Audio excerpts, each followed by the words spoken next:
In this project, we will simulate the ventilation process in a transformer room. By clicking on the subscribe button, you will be informed about the newest CFD training videos by Mr. CFD. Or if you are watching the training video, click on the Mr. CFD logo and subscribe.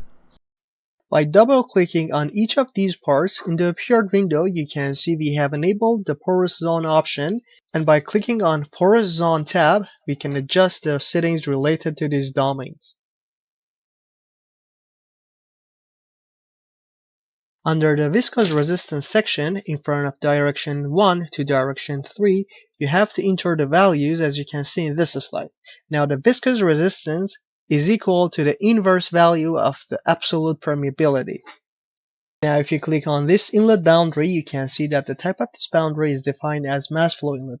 By clicking on edit button, a new window will appear in which you can change the settings related to this boundary.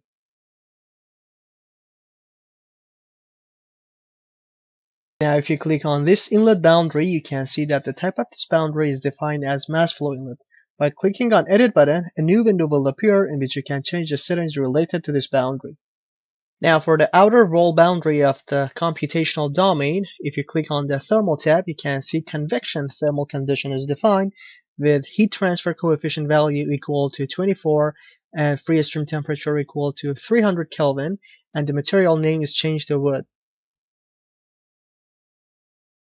Now for the outer wall boundary of the computational domain, if you click on the thermal tab, you can see convection thermal condition is defined with heat transfer coefficient value equal to 24 and free stream temperature equal to 300 Kelvin, and the material name is changed to wood. To a 2D contour, we first have to define a plane. To do that, we click on locations and then select plane. Now in this slide, you can easily see the temperature distribution inside our computational domain. You could also see the transformers having an increased temperature in comparison with other sections. You can also extract another contour by just changing the variable, for example from temperature to velocity, and then just by clicking apply button.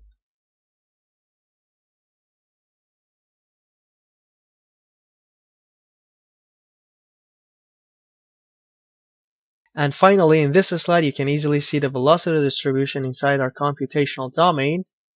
Finally, the summary of different settings and setup that we have used in our project is presented to you in the slide. Obtain the mesh file and also the full training movie by purchasing this product.